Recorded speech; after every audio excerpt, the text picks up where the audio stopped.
Magandang umaga po sa inyong lahat. Few of us probably realize that this is the second time in a year when we celebrate the Holy Eucharist. When we talk about the Holy Eucharist in a very special manner. The first was Maundy Thursday, and it is in the context of it has to do with the Mass of the Lord's Supper. So the first time around, we celebrated the truth about the Eucharist from the point of view of its institution, together with the institution of that other sacrament that makes Eucharist possible, which is the institution of the Sacrament of Holy Orders. When we talk about Maundy Thursday, the Mass of the Lord's Supper, and connect it with the Eucharist, then we talk about a sacrament of love, a sacrament of self-giving, a sacrament that shows us the depths of God's love for us, that He left us everything imaginable in order to make and perpetuate, at least in our hearts and in our minds and in our liturgy, the abiding presence of God. Such a beautiful concept, the abiding presence of God. It is framed in the beautiful language of Saint John the Evangelist, and he pitched his tent in our midst. He built his tent and dwelt among us. Today we celebrate this real presence of the Lord in real form, material form, but also in sacramental form, the res et sacramentum that St. Augustine was talking about. The materiality of the bread and the wine that we will offer, that will be confected by the words that now in the second reading we heard St. Paul recount, the words of the institution, the words that confect and transubstantiate bread and wine into His body and blood. But in the second time around, which is today, the solemnity of the body and blood of the Lord, we talk about the Eucharist not only in terms of its historical institution, we talk about its execution, its coming to fruition, its becoming reality here and now. That means to say, we can talk about the Eucharist in terms of what it is, but we can also talk about the Eucharist in terms of what it is for you and me. And perhaps that is what we should focus on today. What is the Eucharist for you and me? In a world that doesn't value oneness anymore, you know that there is a growing phenomenon that started in China. They call it Bailan. Translated literally, it means lying flat. People who are of millennial age, in their 30s and early 40s, they decide to just lie flat, literally and figuratively. They work for 2 or 3 days a week. They don't buy houses. They are hobos, hovering around the big country of China, about 150 million of them without permanent homes. They don't work. They work for the minimum just to survive, but they don't work more than they should, and they lie flat. It's called the lying flat culture. Ayaw mag-asawa, ayaw bumili ng bahay, ayaw mag-anak, ayaw nila ng responsibilidad. They just lie flat. Very, very individualistic. In Japan, probably you know that there are 10 million they call them kikikomori. They live alone. They don't want to get related to anybody. They don't want to care for kids. They don't want kids. They just live alone. They are social shut-ins. They live in their little apartment for decades. And many of them are in their 40s upwards of 40 years old. Now, something similar is happening in our midst, and I am talking about the reality so that I can give you the good news. My style always as a teacher is that I lay the grounds for what we call bad news and then give you the good news. What is possible for us even in the midst of so much individualism? So nowadays, many of us have gotten so much used to attending Mass by watching it on TV, on a big screen, or on your cell phone. And they think they have been to Mass even if during the homily they're cooking their adobo, or the notification from Facebook blings, and then they forget all about the homily and go to Facebook or go to private messaging.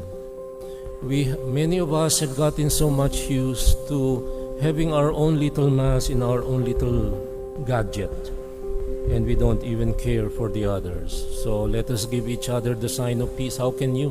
One is in the bedroom, the other is in the kitchen, the other is washing clothes and tending the washing machine, and the other is probably out there in the car. I see so many young people. They come here, but they are not here. They are there, looking at their gadget. They attend Mass in their gadget. So, that is the bad news. The bad news is that the whole world trains us to be individualistic. And here now, I would like to focus back on the Eucharist. When we talk about the solemnity of the body and blood of the Lord, when we talk about the sacrament of the Holy Eucharist that we are doing together, we can talk about two distinct things. First, you can receive Eucharist. And second, you can talk about going to communion. One is receiving, the other is going. When you receive Eucharist, you can go up, fall in line, and receive communion, receive the Eucharist. It is a very passive, individualistic act. And then you go right back to your seat and do your own private prayers, and then go right back home in order to do your own thing. You have come and gone. You have come to celebrate Mass more or less. But celebrating Eucharist, I'm not too sure of that. Because celebrating Eucharist means one bread, one body, one people, one worship. And that one bread, that one body, one people, one worship means we do it together. We do not attend a Mass looking at our gadget. We do it as family of God. We do it as church, as men and women called together to share in the one bread and the one cup, so that we might be one. And here, I'm not talking only about the Eucharist as a sacrament of love. I'm talking about the Eucharist as a sacrament of unity. And this unity is that which is disappearing in every country all over the world. The war in the Ukraine doesn't help us any. You may not agree with me, but I do study the case a whole lot, and I'm quoting commentators from all over the world. You may not agree with me. This is not dogma. But what I'm saying is that what Putin is doing is anti-Eucharist. And it is a scandal in our modern history that two Christian nations, Orthodox, the two Christian nations of Russia, of the Slavic world, and the Ukraine are now fighting a war. One calls it a special military operations and refers to things as denazification, even as he acts like Nazi, like Hitler, exactly like Hitler, and doesn't have qualms of conscience about killing old women, young children, women, and those who are powerless, hitting apartment buildings and public buildings, and not military installations. You may not agree with me, but you have to agree with me in the teachings of the Church, because war, according to the recent popes from John the 23rd, Paul the 6th, and Pope John, St. John Paul II, of course, John Paul I of 33 days, and then Pope Benedict and this present Pope have always been saying war doesn't solve anything. But then, we might think, well, malayo sa bituka ko ang Ukraine. Malayo sa bituka natin. But let me illustrate for you just how we can be also individualistic and narcissistic and so self-centered like Putin when we don't care about others. Lying flat in China, kikikomori in Japan, living alone. We go to Mass each in our own gadgets. We take care about ourselves. We don't worry. This is my, in case you don't know it, my probably third or fourth time I'm back here. And the first time I was here, I was a student of theology. And back in those days, whenever the holy namers were here, they were occupying at least 6 or 7 or 8 benches. And now there is only 1 bench or 2 benches. I saw the men of the Sacred Heart. They were so numerous. I saw the apostleship of prayer. Every time Father, the national chaplain, the Jesuit chaplain of the apostleship of prayer would come, there were so many. He loved the parish of Mary Help of Christians because there were so many parishioners who were devoted to the apostleship of prayer, the Holy Name Society, the Holy Eucharist, Youth of the Sacred Heart. Hindi ko na nakikita. The men of the Sacred Heart, I don't see them anymore. What am I driving at? We have gotten so much used to being individualistic. That is why we cannot appreciate the Mass, because the Mass is something we do together.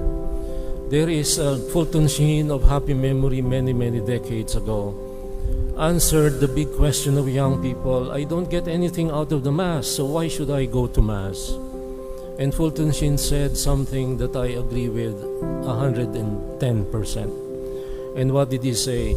You get nothing out of the Mass because you have brought nothing. You have brought nothing. They come in their almost like pajamas. I've seen places where they go in pajamas, the type of pajamas that they buy in SNR, the parang pantalon. They come to Mass in their pambahay, nakachinelas, or they come to Mass from their jogging. But back in the day, we came to Mass in our Sunday best. No longer. The respect for the Eucharist, and maybe we can say that also of some priests, some of us. I know the last time I was here, the culture was we always genuflected before this Blessed Sacrament. But when I came back 2 years ago, nawala na. And people don't genuflect anymore in front of the Blessed Sacrament. I beg your pardon if I do not do that because natapilo ko more than a month and a half 1 month and a half ago and masakit pa rin yung aking paa. Hindi ako maka-genuflect. But I'm just telling you just how individualistic we are, how we have lacked respect and the due worship and due decorum when it comes to the Eucharist. And we are all guilty of it. So I would like to hark back to the 2 terms that I used. Receiving communion. Receiving communion might not be the best theological language to describe your coming over to receive the body of Christ. You go for communion. When you go, then you have to be responsible for what you receive. You go and do something more. And that something more has to do with working for unity. And here now is another piece of bad news. Right now, we cannot be unified. Why? The culture of the marites and parites. We destroy each other. We call each other names. We are very sure about the wrongdoings of other people, but never of our own. And therefore, if you are the cause of the disunity, you are a conflict entrepreneur. I have been talking about this for about 6 months. There are people who are conflict entrepreneurs. Pinag-aaway nila yung mga tao nasa taas, pinagsasabong. They thrive when there is conflict. Putin is a conflict entrepreneur because he wants to be like Ekaterina, Catherine the Great, and Peter the Great. And he thinks he is like Julius Caesar. I'm not quoting myself. You don't have to agree with me. But I only ask you to believe the Church's teaching that war is unchristian. When we are the cause of the disunity and the quarrel of our neighbors because we are marites and we spread ill rumors that are unfounded about them, you are a diablos. That's diabolical. Diablos comes from the Greek word diabalein, which means to break asunder. Somebody who breaks apart, separates people is a diablos. He is a devil, and he does something diabolical. Therefore, the opposite of diabolical is holy. And that God, our God, is a God of holiness, the God of holiness par excellence. And holiness is connected with being whole. Sanitas is connected with being whole. One, united. God is one. He gives us a gift of the one bread. He gives us a call to form one body. He gives us the command to make of ourselves one people. And we are supposed to be united in one worship. Worshiping God, the true God, in spirit and in truth. And when you fall in line later for communion, then when you say you go to communion, then you have to go out and bring out the message of unity and oneness, and quit being a conflict entrepreneur, destroying people by ill rumors and spreading fake news about them.